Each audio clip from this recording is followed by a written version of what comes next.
अस्सलाम वालेकुम स्टूडेंट। मैं आज आपको क्लास नाइन्थ फेडरल बोर्ड के केमिस्ट्री के इम्पोर्टेंट टॉपिक बता रहा हूँ और उनमें मैं आपको ये क्लियर कराता जाऊँगा कि इनमें से अनसीन क्वेश्चन किस तरह से बन सकता है। देखिए स्टूडेंट, ये हमारे पास एक एंडोथर्मिक रिएक्शन है। नेक्स्ट हमारे पास एक डेफिनेशन लिखी हुई है एक्सोथर्मिक रिएक्शन। इसमें से एक लाजमी आपका एक शॉर्ट क्वेश्चन आता है इसके रेलेवेंट, यानी कि डेफिनेशन भी पूछ सकते हैं या इसके साथ आन जो कंसेप्चुअल क्वेश्चन है वो भी पूछ सकते हैं। वो मैं आपको बताऊंगा कि कंसेप्चुअल क्वेश्चन किस तरह से इंडोथर्मिक रिएक्शन में बन सकता है और एक्सोथर्मिक रिएक्शन में बन सकता है। ओवरऑल मैं डिस्कस कर रहा हूँ कि इंडोथर्मिक रिएक्शन कौन सा होता है। Reaction in which heat observe, जो हीट ऑब्जर्व करते हैं तो उसको कहते हैं इंडोथर्मिक रिएक्शन। नेक्स्ट हमारे पास आ जाता है एक्सोथर्मिक रिएक्शन। कौन से होते हैं? वो रिएक्शन होते हैं जो हीट को रिलीज करते हैं। इसकी में आप डेफिनेशन प्रॉपर आप बोर्ड में आ जाए तो इसको किस तरह से लिखते हैं ये सिर्फ आपको याद होना चाहिए, सिर्फ सिंपल एक वर्ड। कौन से? ये एंडोथर्मिक रिएक्शन कौन से करते हैं? हीट ऑब्जर्व करते हैं, ये हीट रिलीज करते हैं। इन दोनों का ये डिफरेंस है। ओवरऑल मैं इसका सोल्यूशन लिख रहा हूँ। नेक्स्ट स्टेप में जो मैं इसके बाद जो इसका अनसीन क्वेश्चन बनता है वो भी साथ में लिखूंगा, वो आपको समझाता जाऊंगा। ठीक है।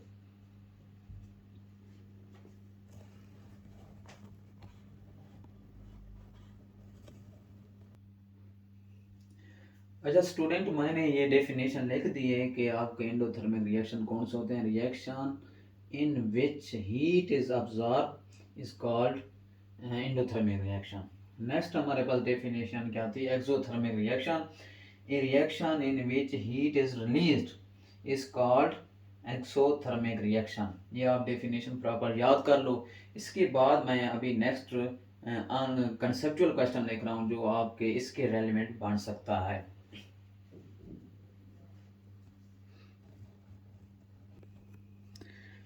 अच्छा स्टूडेंट, मैंने ये अनसीन यानी कि कंसेप्चुअल जो क्वेश्चन आएगा वो मैंने यहाँ पर आकर लिख दिया है।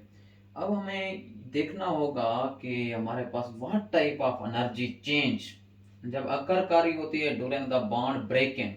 इसके दो कंसेप्ट हैं, इंडोथर्मिक और एक्सोथर्मिक का।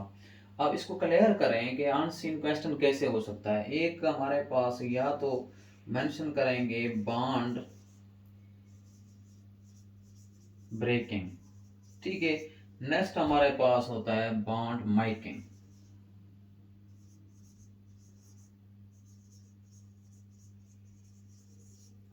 अब हम किसको बॉन्ड ब्रेकिंग कह सकते हैं, बॉन्ड मेकिंग कह सकते हैं। अब बॉन्ड ब्रेक कैसे होंगे? वो हमारे पास इंडोथर्मिक रिएक्शन होंगे जब हम किसी एनर्जी को ऑब्जर्व कर रहे होंगे, ठीक है। उस टाइम क्या करेंगे? बॉन्ड ब्रेक हो जाएंगे। उसके बाद नेक्स्ट जो हमारे पास बॉन्ड मेकिंग है, जब हम कोई एनर्जी रिलीज करेंगे कोई ना कोई बॉन्ड बन जाएगा, ठीक है। उसमें बॉन्ड मेकिंग होगा। वो कौन सी आगे एनर्जी यहाँ पर रिलीज करते हैं, और रिलीज जो करते हैं उसको कहते हैं एक्सोथर्मिक रिएक्शन। देखो इनका रिलेशन मैं आपको बता दूं, इंडोथर्मिक और एक्सोथर्मिक रिएक्शन का।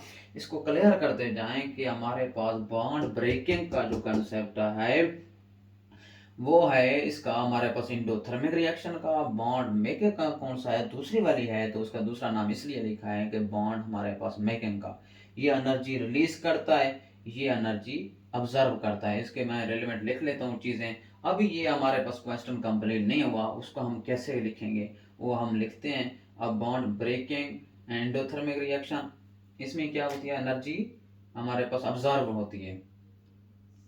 इसमें बॉन्ड ब्रेकिंग के दरमियान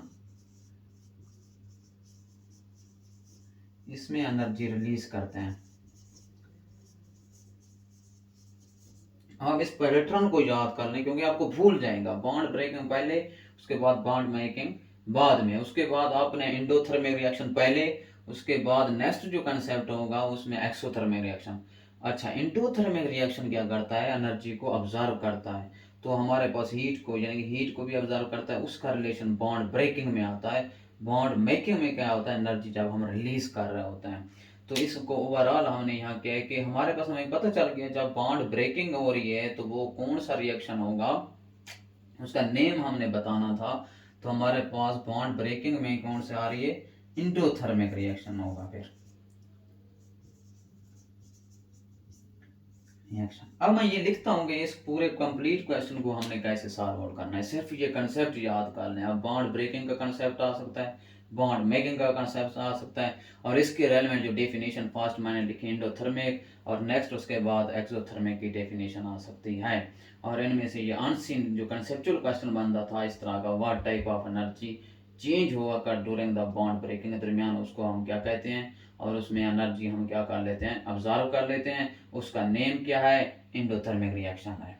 उसके बाद अगर हम इसमें कंडीशन में लिख लेते कि बॉन्ड बैंकिंग का, फिर तो हम उसमें एनर्जी रिलीज का बताते, हमारे पास किसका वो था, उसका टाइप्स कौन सी, एक्सोथर्मिक रिएक्शन था। अब मैं इस पूरा कंप्लीट का आंसर लिखता हूँ।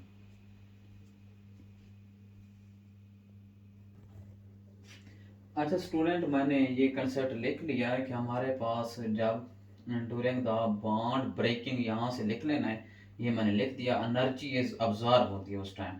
फिर इससे इसलिए इसको कहा जाता है इंडोथर्मिक रिएक्शन। उन्होंने कहा कि नेम ऑफ द प्रोसेस भी लिखें, तो हमने इसलिए कह दिया कि ये it is an endothermic reaction. उसकी रीज़न भी दे दी कि क्योंकि एनर्जी इज अब्जॉर्ब होती है उस टाइम, तो इसको इसलिए एंडोथर्मिक रिएक्शन कहते हैं। इसका रेलेवेंट मैं नेक्स्ट स्टेप लेकर रहा हूँ, यानी कि ये ए पार्ट का था कंसेप्चुअल क्वेश्चन, अब मैं बी पार्ट लिख रहा हूँ, उसको आपने समझना है इस तरह से। तो आप इनका एंडोथर्मिक और एक्सोथर्मिक रिएक्शन का कंसेप्ट समझते जाएं।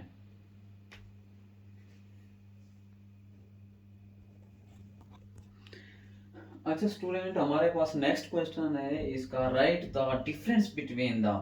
अब देखो वो ये भी दे सकते थे इंडोथर्मिक एंड एक्सोथर्मिक का रिएक्शन, अब उन्होंने दे दिया bond breaking and bond making का हमारे पास एक कंसेप्ट दे दिया कि उन्होंने का डिफरेंस बताया। आपने कैसे लिखना है शीट के ऊपर, देखें अब डिफरेंस जब आ जाता है तो हमारे पास क्या लिखना है, सबसे पहले क्या है हमारे पास, बॉन्ड ब्रेकिंग है, तो बॉन्ड,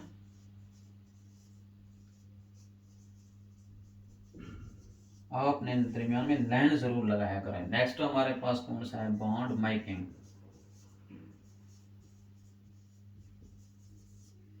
उसके बाद बॉन्ड ब्रेकिंग कौन सा होता है, ये मैंने पहले भी बताया था, मैंने कैसे इसको याद किया हुआ है कि आपने किस तरह से याद करना है। फर्स्ट जो होता है बॉन्ड ब्रेकिंग होता है कौन सा, इंडोथर्मिक रिएक्शन।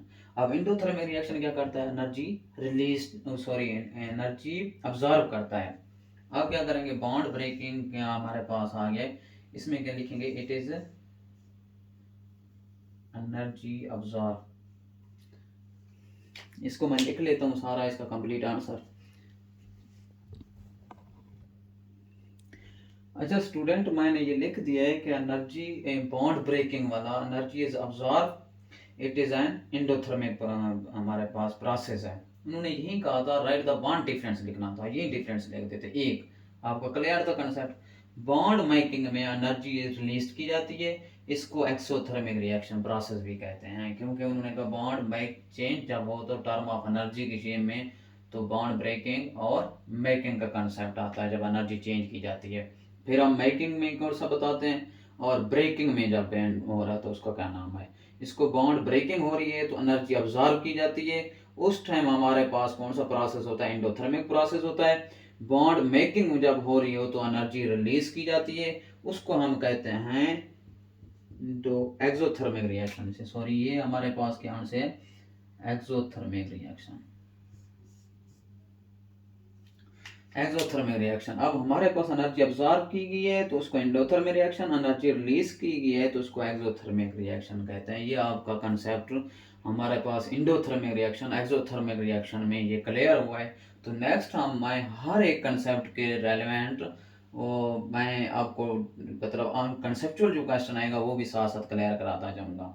अभी अगर मेरी आपके वीडियो अच्छी लगी तो आप कमेंट करें, क्योंकि आपके पास यही दिन है, तो जो भी आपको कंसेप्ट नहीं आता आप मुझे कमेंट करेंगे, मैं उसके रेलेवेंट आपको वीडियो बना के शेयर कर दूंगा। अल्लाह हाफिज़।